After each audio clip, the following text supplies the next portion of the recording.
Let's do a quick overview of how to take your SKP plug-on transmitter and connect it directly to the EWD Smart Assist app. Now the reason you'd want to do that is because there's features and functionalities built into the SKP plug-on transmitter that you cannot access via the receivers.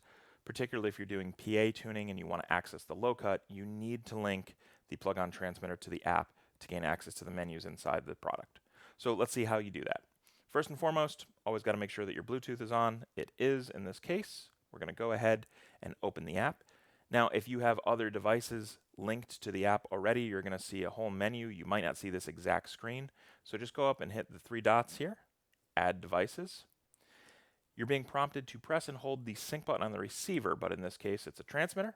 So we're going to turn on our transmitter, and then we'll just press and hold the sync button on the left. And when we do that, we can see that the app prompts us to link.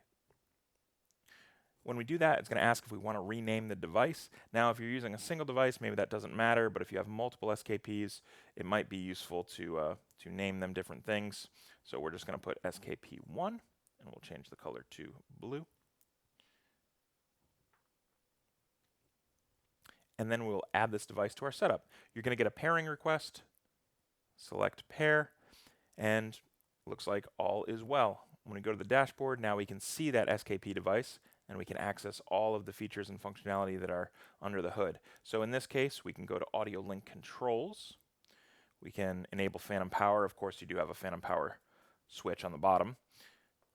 But most importantly, you can access your low cut. So this defaults to auto, which is an 80 hertz low cut.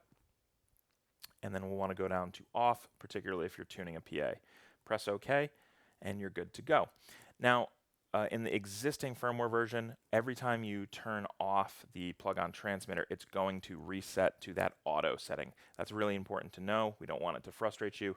We will address it in a future update.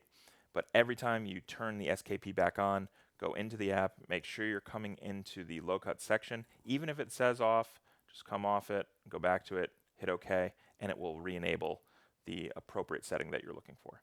You also have some other options in here. You can start-stop recording. You can have 32-bit recording.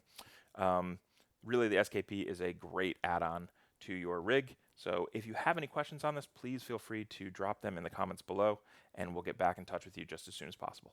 Thanks.